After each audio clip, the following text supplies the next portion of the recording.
5 here with Ashley Bendiksen. She's a fabulous national speaker and activist for women's empowerment, specifically assault survivors. And I connected with Ashley on Clubhouse, the platform I've been probably waiting for, to connect with people who are like-minded and genuine and kind and have a real message and vision for what they want to do in the world, when I was in the midst of doing 2 other things at once.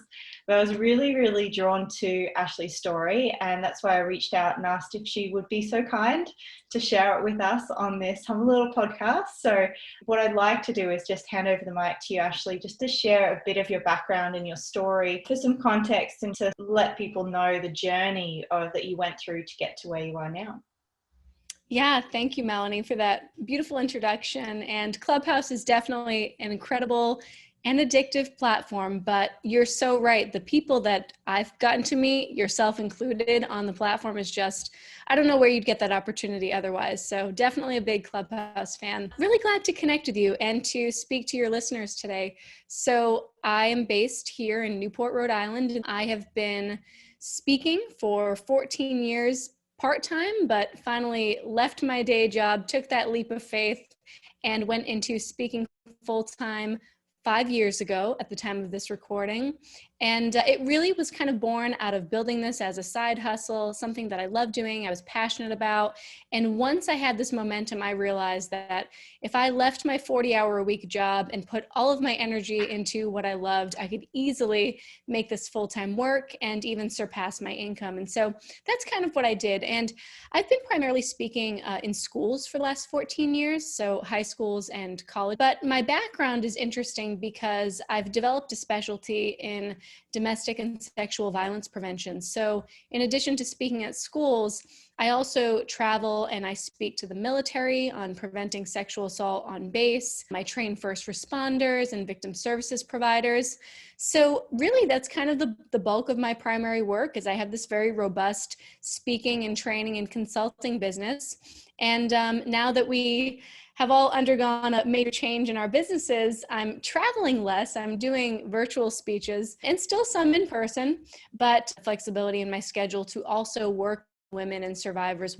All of it has been born out of my own personal experiences. I've found a way to really find, purpose from my past and transform my own trauma into a platform to help and serve others. Long story short, and we can get into this more if you'd like, but when I was 20 years old, I had just come out of a 6-year cycle of abusive relationships that left me homeless, penniless, a college dropout, low self-esteem, just really struggling in the world. And when it finally all ended, I knew I had to rebuild my life, but I also felt really called to take this issue on and help others and raise awareness.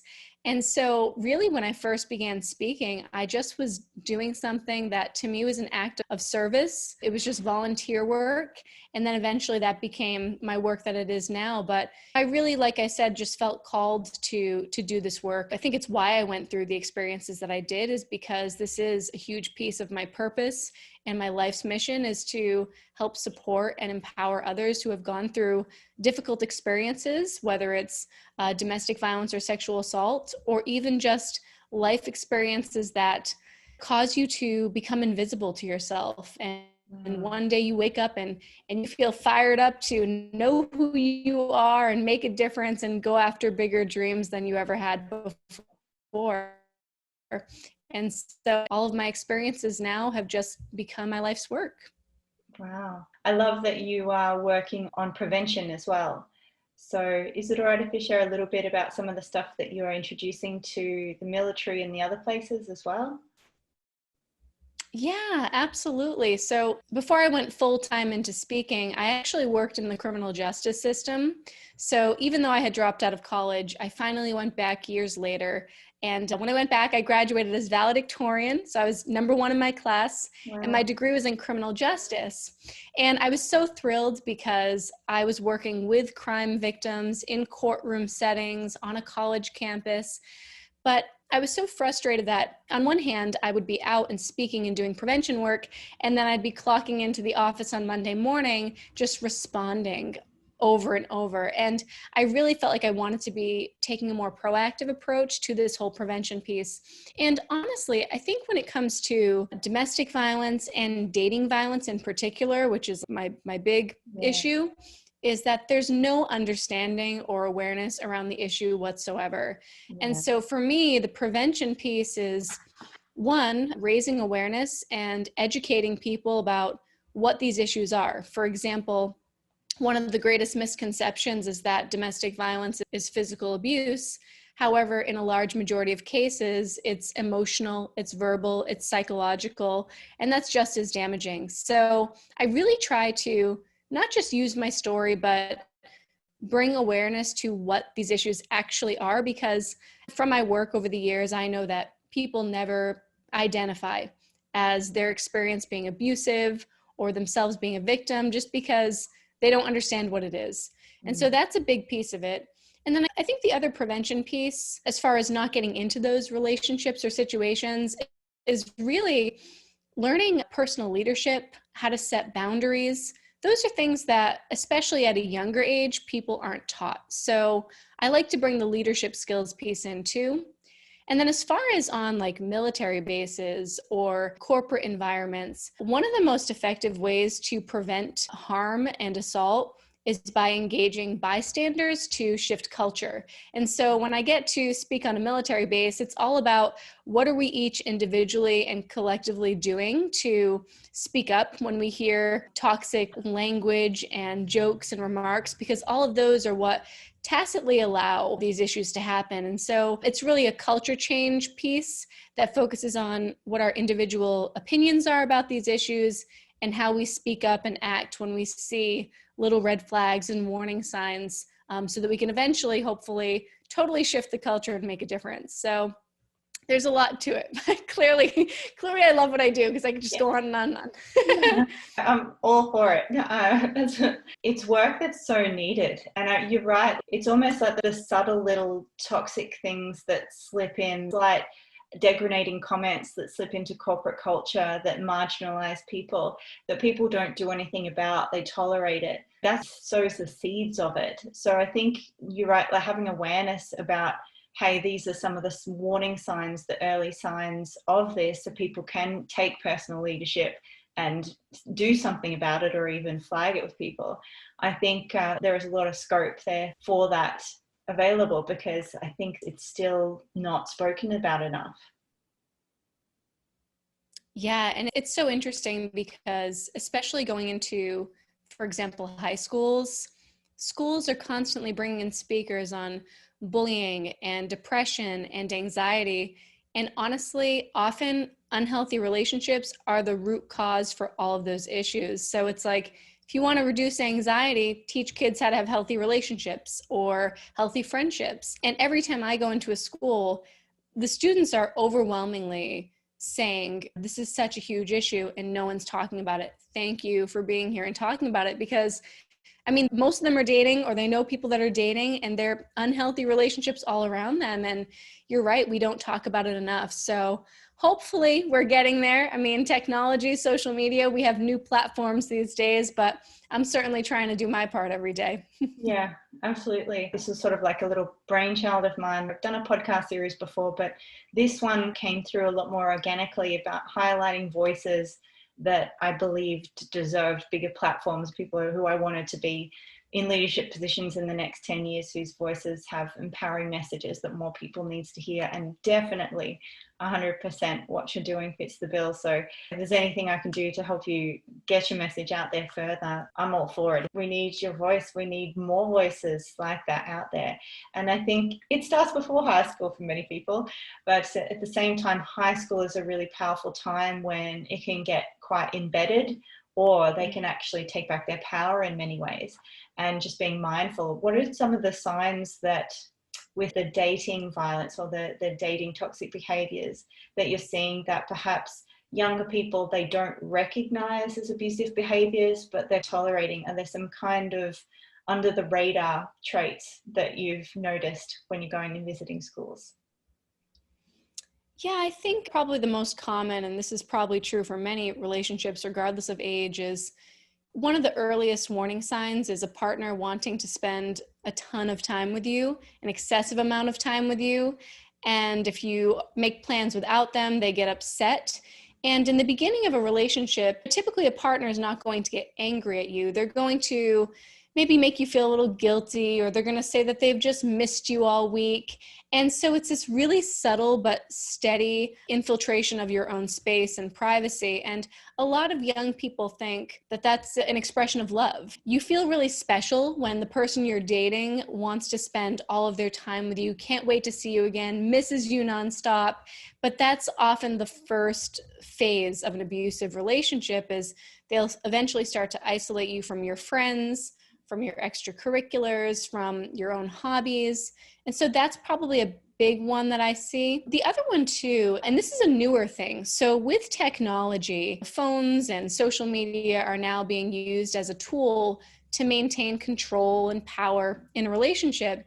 And one of the newest trends that I've heard over the years from talking to students is it's becoming normal to date someone who wants you to share your location or share your passwords as an indication that they can trust you. And it's such a warped mentality, because I'll say to the kids, trust doesn't require proof. If someone trusts you, then you shouldn't have to let them into your inbox. But it's so common. Relationships everywhere, one partner saying, I want you to share your location at all times. I want your phone passwords. If not, what do you have to hide? I think that's something that's really confusing to teens, because it's so normal among their peers to see this healthy, quote unquote, healthy couple over here. They share each other's locations. It's no big deal. If you don't feel comfortable with that, suddenly now you're getting the third degree because you don't share that information. And so that's kind of a new one too, is understanding the difference between respect and equality versus control. So there's a lot of things, but those are probably the two that I hear most consistently. Yeah. And in terms of some of those behaviors, some of them stem from, let's assume, like insecurities. Is there any of the stuff that you're doing that helps people with those insecurities in relationships that lead to controlling behaviors? Do you mean from the perspective of the person who is a little bit controlling? Let's do from both sides, or the person who's dealing with someone who's coming across as quite controlling. So both sides of it. Because I think I can imagine some teenage girls who are insecure and they're like, oh, why doesn't my boyfriend share photos about me on social media? Or, you know, so I think there's some of the little insecurities that might contribute to some of those behaviors. Oh, totally. Yeah. Yeah, and I think that's a good thing to point out too. You know, we mentioned that there's this whole area of emotional abuse, and the old stereotype is that boys are batterers and girls are victims, but emotional and psychological abuse and verbal abuse can go either way. Yeah. So I think something I try to teach when I speak is that often the reason people are controlling is just like what you said. They have an insecurity, maybe someone in the past cheated on them, they have trust issues. And I try to express that we all, when we're in a relationship with someone that we love or care about, we're all always afraid that one day they're going to find someone else, they're going to cheat, they're going to leave us. That's a natural, like, human response to have. We all worry about that day.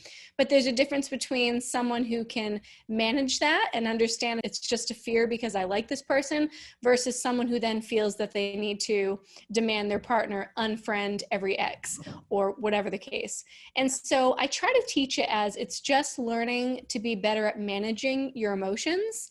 And that when you can be self-aware and realize that you have these feelings, you can actually pause and choose a different response. Because I think a lot of people who are abusive, one, we know it's learned, but a lot of it is not having any impulse control. So they see something, they feel something, they instantly react, respond, and it's irrational.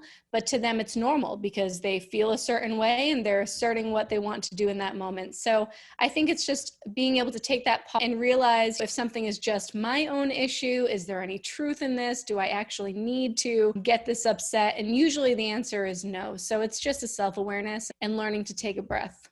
Yeah, absolutely. I think there's a lot of personal growth work that can be done around that as well.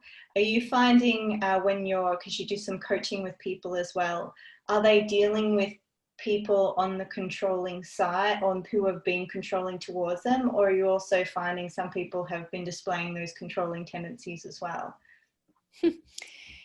I haven't worked with too many people who are controlling. I have seen patterns over the years where someone who's been in a relationship where they've been on the end of the being controlled, they can sometimes then pick up those qualities and perpetuate them in their own future relationships. But it doesn't happen as often as you would think. So I haven't had too much with that. But again, it's really taking that pause, right? Like, name the emotion that you're currently feeling, give yourself a little bit of space to understand why you're feeling that, and then just choose your response. I think a lot of people don't understand that concept that you can always choose how you respond to a situation. And that's part of the whole personal development piece. It's part of healing after trauma, is learning how to be more responsive in a way that's aligned with the life you want, the goals you want to achieve, versus just reacting all the time. Yeah. Absolutely. I think one of the many reasons I wanted to reach out is because you can tell, even though you've been through a lot earlier on in your life, you've come to such a good place in yourself now. You can see it in your energy, you can see it in your face, and it's really, really inspiring to see someone who has been through some challenging stuff and come out the other side. And you have that sense of wholeness and completeness just even in your energy field. So it's really, really beautiful. I know, because myself, I've had an abusive background with swimming coach for 7 years, and it was the mental, the emotional, and at one point physical as well. And the journey of undoing all of that, I really resonated when you said that feeling invisible to yourself. I got out of that relationship by the time I was about 20 years old. And I didn't even know how lost I was at that point in time. I was so lost, I didn't even know I was lost. And then it's only the last couple of years looking back going, wow, just how lost I was. If it's possible, would it be all right to share just a little bit more about that experience of being invisible to yourself and what that's like for anyone who might not know what that's like, or might not have recognized themselves in that, but might be going through something like that? Yeah, I think I was just living by default for many years. I was on autopilot. I was in management mode all the time. And I really never made any decisions for myself. So, starting as early as 14 years old, my first boyfriend was emotionally, verbally, and sexually abusive. And from early on, I didn't know how to express my own emotional needs, to express boundaries, to speak up for myself.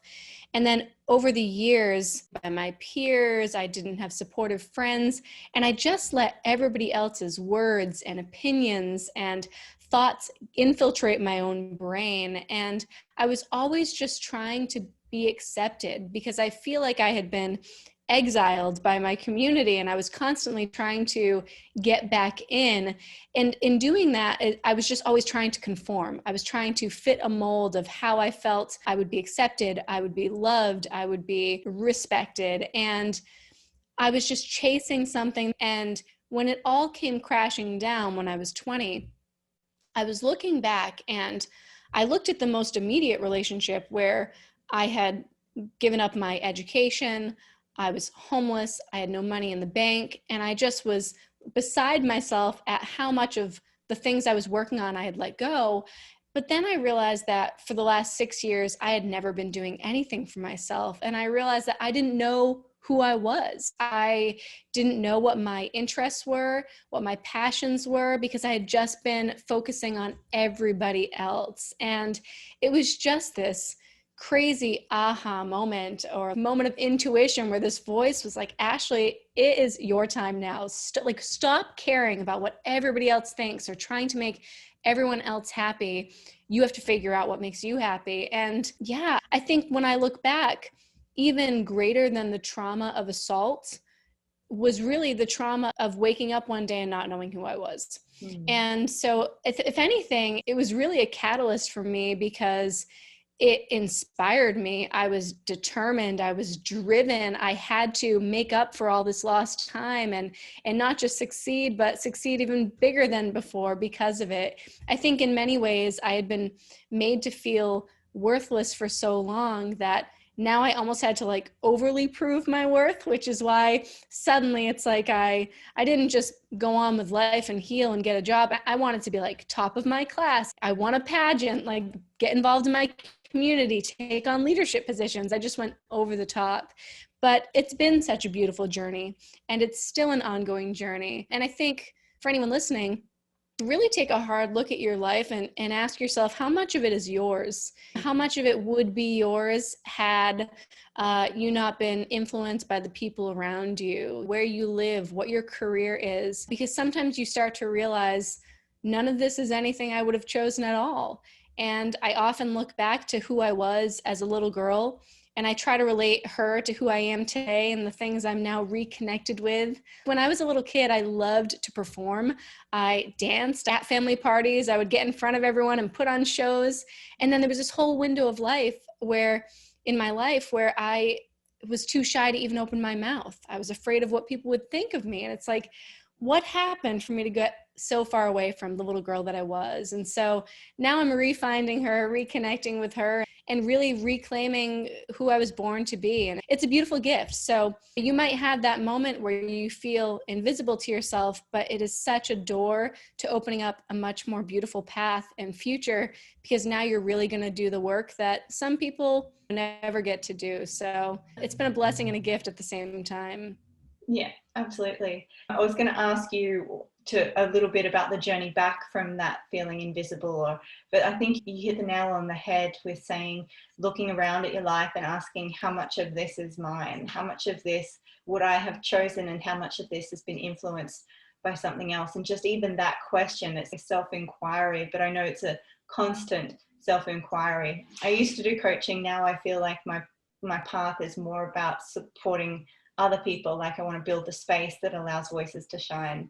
I did it for about 9 years, and one of the things that I noticed was definitely I got to the point where I was like, if I could just teach people how to make self-honoring choices, my work is done. That journey back to yourself, the journey back home to who you really are.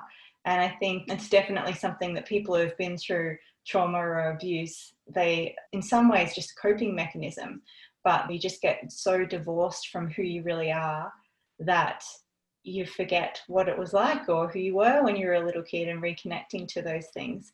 So is there anything else that you'd add to that, or is a part that's perhaps been a part of your journey back home, but you're also finding that is a common theme with some of the clients that you're working with to help them get back to that connection to who they really are? Yeah, I think the one thing that probably helped me the most and helps other survivors the most is being really intentional about trying things outside of your comfort zone, because sometimes your life can get so small and you just have the same day-to-day routine. And you have to now, in order to discover who you are, what your passions are, what you enjoy, you have to try different things. You're not just going to journal until you find the answers. And so for me, the early months and year of my healing journey, I was volunteering, I was getting involved in my community, I was seeking out mentors, I was trying different jobs on, and I slowly started to piece together from all of these experiences who I was, what types of roles I felt I thrived in versus didn't enjoy as much, the types of career that I found fascinating. When I first went to college, I chose nursing just because all the girls in high school chose nursing. And years later, after my experience, after some volunteer work within the victim services space, I knew criminal justice was my degree, and I never would have thought that years prior. So you really have to just go on this journey, this experience, this adventure of trying as many new things as possible. And through the process, you also develop so much courage and confidence and self-esteem back, because you see that you can do anything and you start to care less what people think, because now you're just doing this whole ride for you. So I think that's probably been what was most impactful for me. The other pieces too, just like two smaller ones. Part of my healing journey, I knew I wanted to give back. So I began volunteering at a domestic violence agency early on. And I found that a lot of other survivors, when they choose to give back in some way, whether it's related to their issue or just volunteering in their community, that's really empowering. And it takes you away from yourself a bit, and you learn that you can be of service and that someone appreciates you, which is nice. And then I think the other piece for me has been telling my story. I've healed so much by owning my story and taking back that power and being able to use it as a tool versus something that has power over me. And throughout the years that I've been speaking, so many survivors have come up and asked, how can I use my story to help others too? I don't want to get on a stage and speak, but how can I use my story? And so I encourage them to write, to blog, even just to journal it out for themselves.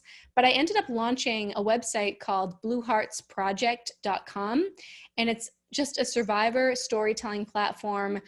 Women and survivors submit their stories anonymously if they want, or just by first name, but we've collected over 300 survivor stories across the globe. And a lot of the people that submit ended up following up by email and saying, I didn't realize how therapeutic it was going to be to write my story and to reflect on who I am today versus then. So I think telling your story is a really big piece, even if you just write it on paper. So that's, of course, now that's my line of work. So that's definitely been integral to my healing. Oh, absolutely. What was the website again there? Just so that I got it and so people listening get it too. Yeah, it's blueheartsproject.com. Blue Hearts. Yeah. Oh, I love it. I'm very aligned with that as well. I think there's so much healing that comes from owning your story. And it doesn't necessarily mean some people are meant to get up on stage and share it. Some people are meant to write it in the pages of their journal, but they show up to life different. You show up to life differently when you've owned your story. You start coming from a different place. So just even that in itself. So I'm going to write that down. I wanted to see how I can integrate that in, because I really, really believe that that's a really important tool for people to be able to utilize. So see what I can do to promote that one as well. If we can link it in underneath this recording. I'd love to hear as well, because you are doing some brilliant work. You're providing a space for people to share their stories. You're out there speaking. You're an advocate for prevention as well as cure. For those of you who have really loved listening to you as well, and I'd say people, please pay attention to what Ashley has just said. Go listen to this again, because there are so many little gems and nuggets of wisdom in there, and so many clues for you to find your own pathway as well. Who is the people that, like your ideal client, the people that you're best aligned with serving in your work with coaching as well? So I've definitely gone through a few different evolutions of this, but I'm currently working on an evergreen course for newer survivors, because a lot of individuals come to me when they're fresh out of an abusive relationship, and I'm working on a course that's for them that's really just do-it-yourself, self-led, journaling, videos, meditations, all kinds of stuff that can hopefully condense what for me took years of healing into maybe just a few months for someone. And then, of course, they can couple that with therapy. For me right now, I think that I'm absolutely open to working with those who are in those earlier days, but I think my big passion right now is working with women who are survivors or who come from some type of traumatic past, who are already past the healing phase for the most part, those early healing days, and at the point where I was when I was fired up, driven, determined, and want to do something, whether it's a major career change, whether it's starting a business, whether it's getting paid to tell your story. Those are the individuals that I think I can best help. One, because I have the background of healing. I am a certified life empowerment coach. I have CBT training. I have a lot of the therapeutic stuff that I can bring to sessions, but I also have over 14 years of business and nonprofit development experience. My background is in public relations and marketing and startups. So I really love women who want to create something, want some big professional career life change, because I nowadays am all about making every day an adventure. I travel, I have a mission-driven business, I'm healthy, I'm happy, and I want to work with women that have this big dream for what their life could look like and want someone to mentor and guide them as they're building that dream. So that's how I work with, in a nutshell. Okay, cool. I love that as a tagline for you, making every day an adventure. I think that is a target audience that is well worth your time and investment as well. So if you're listening, ladies, if you're someone who's been through some traumatic stuff, you're predominantly through it, and you want to start serving, you want to help others, but you're not really sure how to go about it, but you're like Ashley and pretty passionate about life, so definitely reach out. Make sure you connect with Ashley. We're going to go into those links just shortly. Before we do, one of my more interview-like questions, is your vision for the future? It can be for the cause, or it can be for you personally in your business. It's just whatever resonates for you. Where would you like to see humanity move forward in this area, or where would you like to see Ashley move forward in this area? Say there's a very big vision. I think, to put it generally, I really envision a world where women are wildly empowered and thriving, not just in their lives, but in their careers, in their businesses, in their finances. I think we're on the cusp of a new age of women. I really do. And we're seeing it in our political arenas. We're seeing it in corporations. And I don't want that to be reserved just for this small percentage of go-getter women. I want to see all women living from that place of abundance and wholeness, and knowing that they can consciously direct and design their lives. And unfortunately, women have a lot of blocks around this stuff and money mindset and all of these things. So I'd love to see a world where that is not the story anymore. And I think for me, having a business it's such a personal journey. My business is personal development every day. I have to really understand who I am, making sure my business is aligned with what I'm supposed to offer the world.